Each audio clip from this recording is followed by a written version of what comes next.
سلام كم يكنيكم كبرات ولدي زي سالم تيفيو قعنا بسالم تيوب بدحنا مصاخوم زي channel دقنا ያው ተመጣጣነ ምግቢ በመመጋብ በአካል በአእምሮ ይሁን በስነ ልቦና በቁዕ ለሆነ ትውልዲ ለخنፍሪ ዓሊሙ ተኸፈተ channel እዩ አነ ኢየሩሳሌም ይባሃል አዶ ሰለስተ ቆልዑትየ ያው ደቀ ልምዕባይ بالتفلالي መንገድታት ለረኸብኩም ካብ ሕክምና በዓል ሞያታት ካብ التفلالي ፍልፍላት ለምበኹም هم ድማ بتግባር ደቀ ኣብ ልዕበ ኩሉ ዘመናት ለረኸብኩም ተፈላለዩ ልምድታት بفላይ ምስ ተዓባብያ ቆልዑ هم ድማ ምስ ኣደላለዋ ምግቢ ልተተሓዙ ለለኒ ኤክስፒሪየንስ ካካፍለኩም ይሄ ማለት እዩ እንግዲህ ስኻትሙን زنا يوتيوب channel سبسكرايب بمقبار بيتسابنا خطخون عدمكم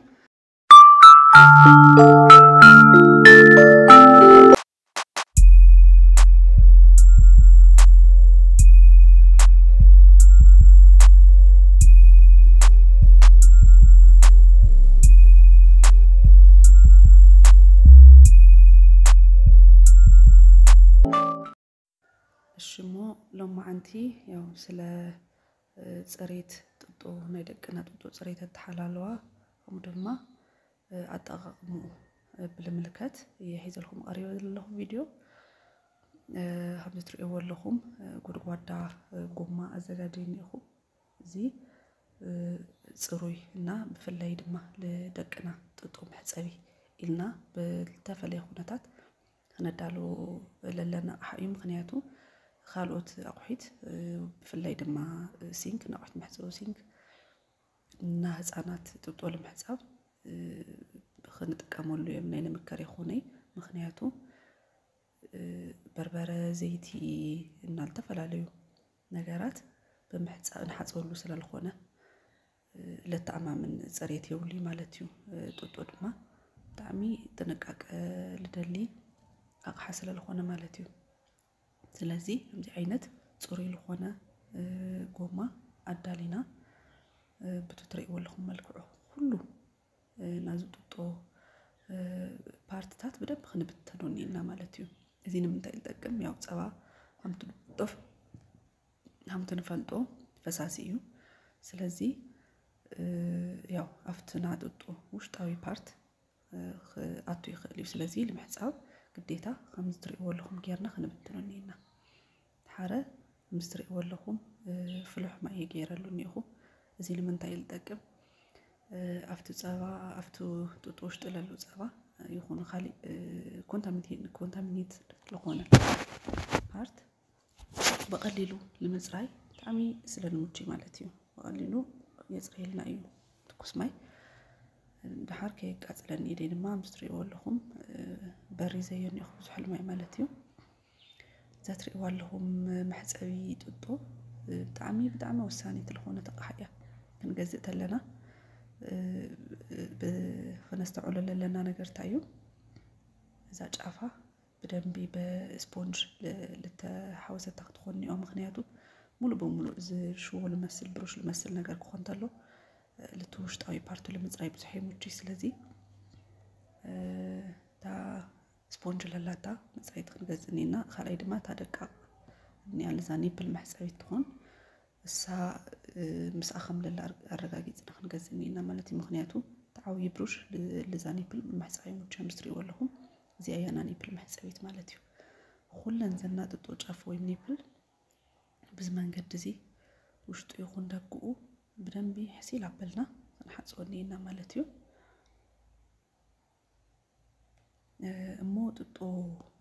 ياو هم تتفلطو طو مالت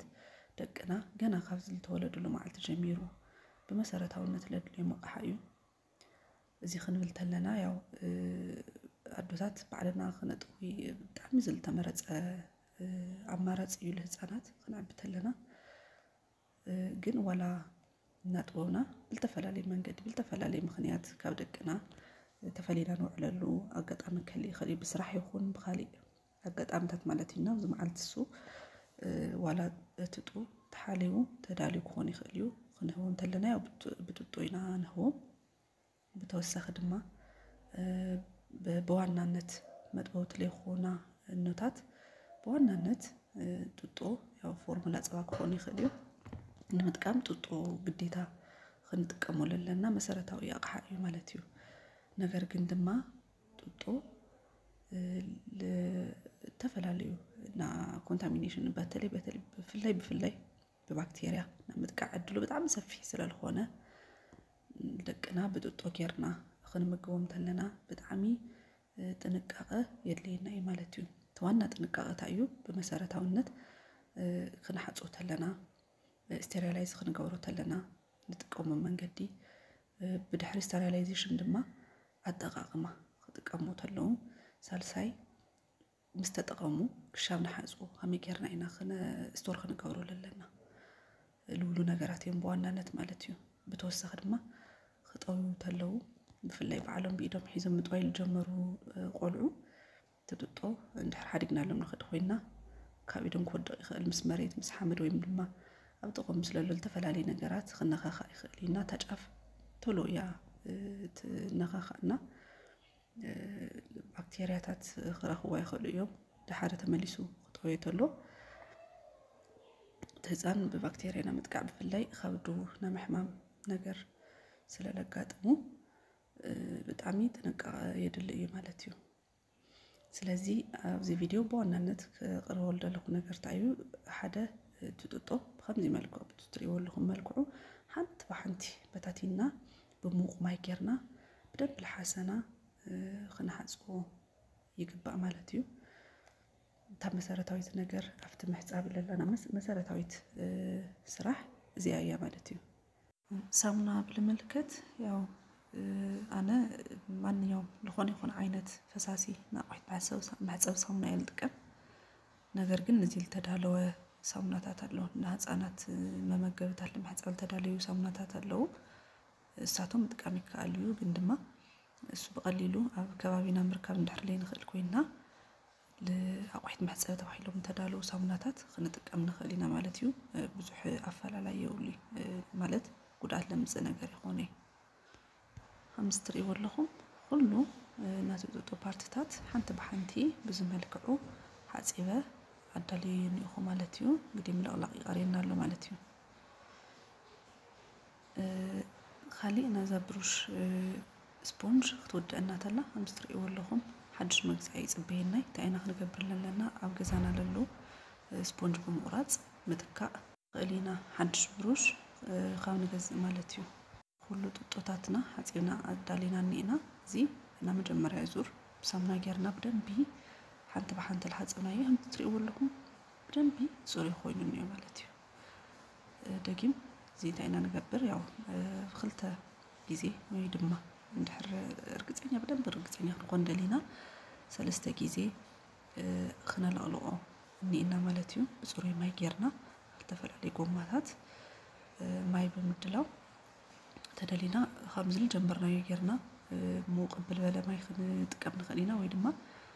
بزح الماء ولا تطلبنا بزح تصقم يولي مزكيرنا ما بمقبار كلنا همزه مجمرة نحصبتها لنا تطقمناين حنت بحنتي لو صانا خدنا لغلقنا نينا مالتيو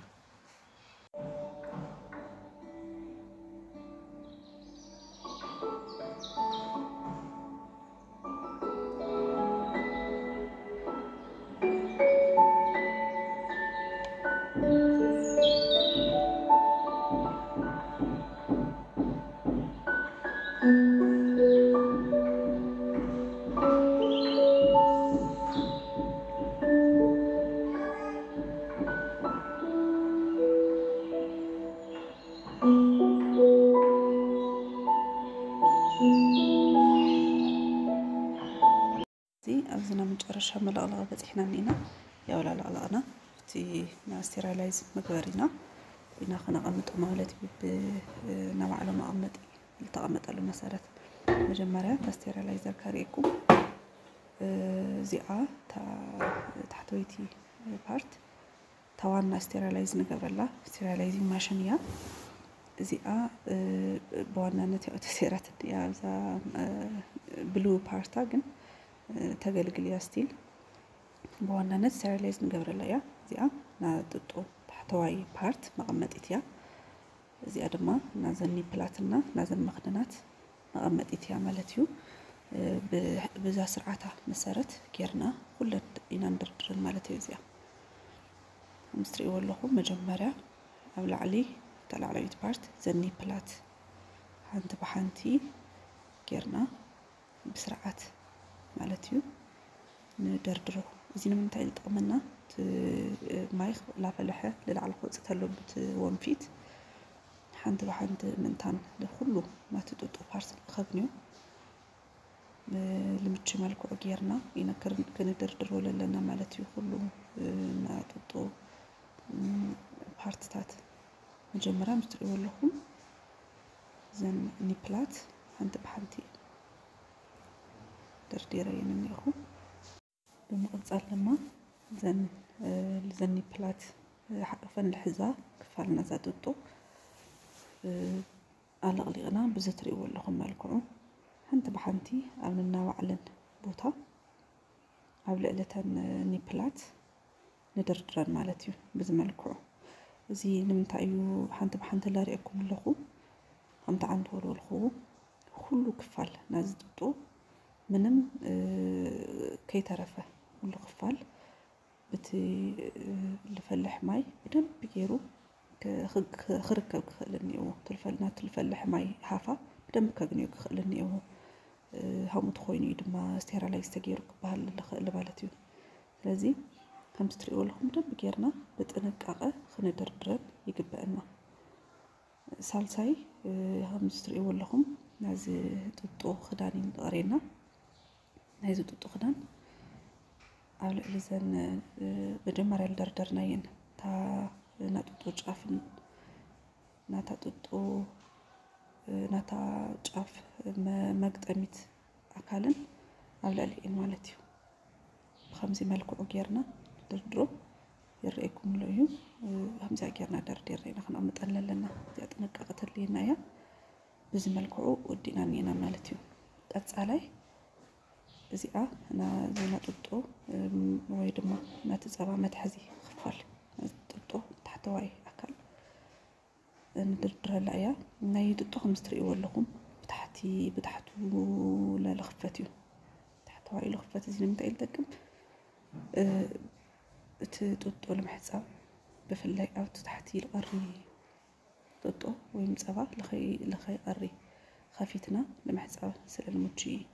እዩ ነገር ግን همزناتي بتحت كخفت لخفت ليكونوا على تطاتك تتقم تخليهم بزح افلا لا يولي ነገር ግን همناي عينت بتحت لخفت ጥጦ እንድሕር ተጠቀሙ ኮይንኩም بزملكعو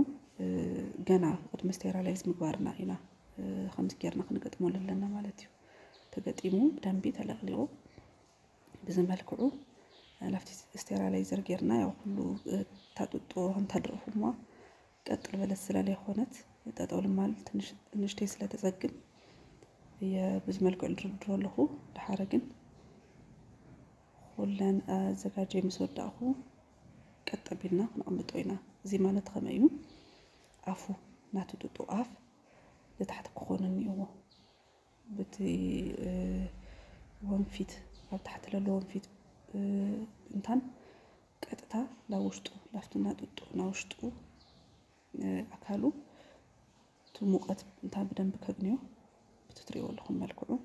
አፉን ታሕት ገልቢጥና ከነቀምጦ ይግባ ማለት ነው ዚያገርና ንደርድራ ብዙ መንገድ እዚ ሁሉም ጥጦታትና አዳሊና ወዲና ንኢና ማለት እዩ ትሪው ለኹም ሁለን በቦታን ሂዘን ንኢዋ ማለት እዩ በዛ መንገድ እዚ አገርና ተኸቲልና እንድሕር በቦታን አትሂዝና ستيرالايز ጌርናዮ በደንቢ ምንም ብለ ጠራጥር መልኩ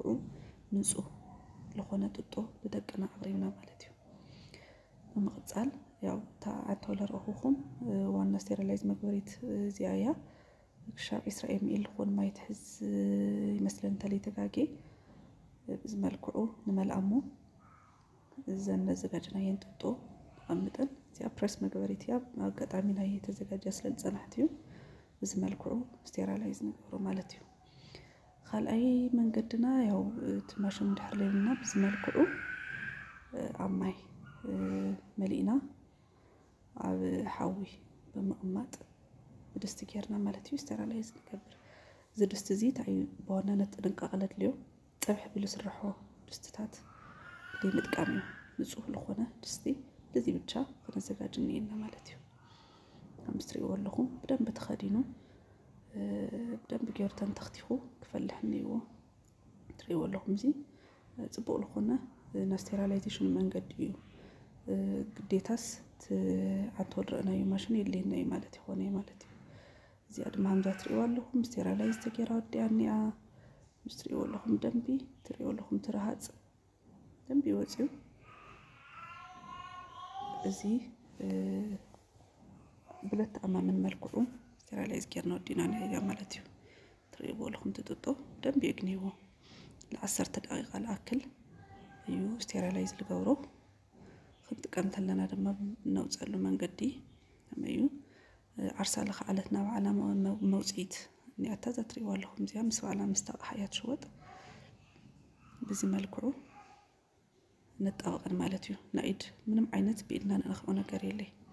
እታ ናጥጦ ጫፍ ብኢድና ክንነኽኣ የብልናይ። እዛ ኸዚ ሪኢኹማ እኒኹም ኣቕሓ ኢና ነውፃ ማለት እዩ። ምስታ መጋጠሚኣ ነግጥማ በዚ መልክዑ ትጥጦ ኣዳሊና ወዲና እኒና ማለት እዩ። ስቴራላይዘር እዚ ብጣዕሚ መተኣማመኒ ዝኾነ ለደቅና ምንም ተይተጨነቕና ጥጦታት ብፅሩይ ብዝኾነ መልክዑ ንሕዘሉን ደቅና ንምገበሉ መንገዲ ማለት እዩ። ስለዚ እዛ ጥጦ ተዳልያ ወዲኣ እኒኣ ከመይ ጌርና ንደቅና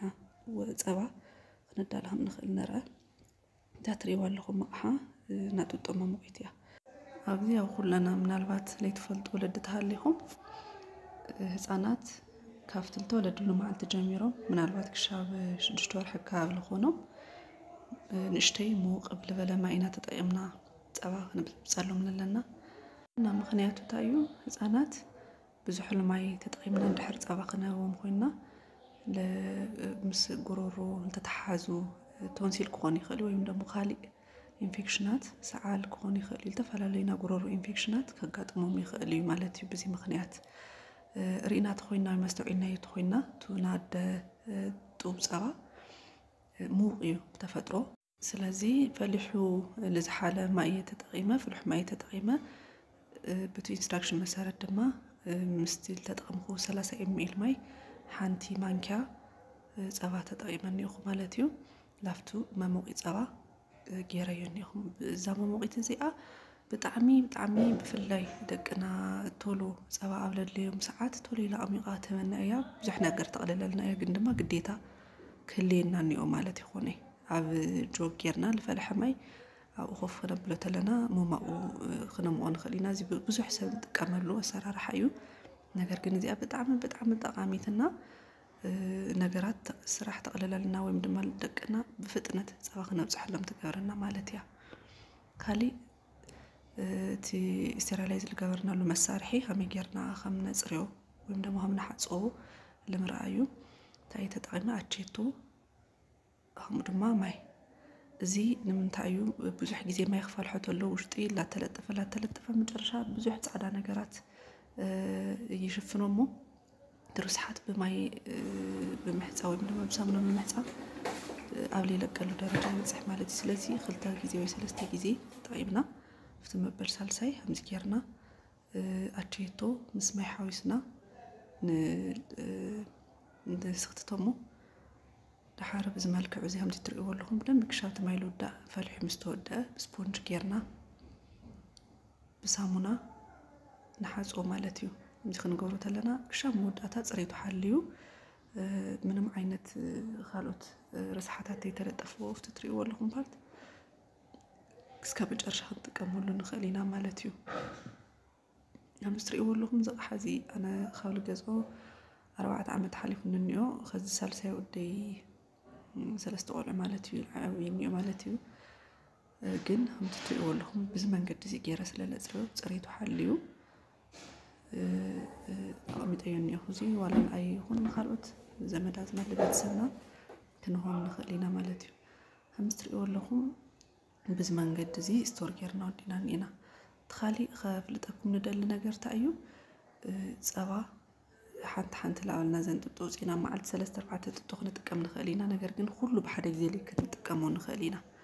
سلازي حدا تطو أو زينا اشتري ولا خم الكرو كفتي سترالايزر أو زي الحلو خافلتكم ندل نجر سترالايز جيرنا مسود أنا لا أو إن أنا عم تطو ستور مقبرة لأيو مالتي تأمسي بخويني لغمت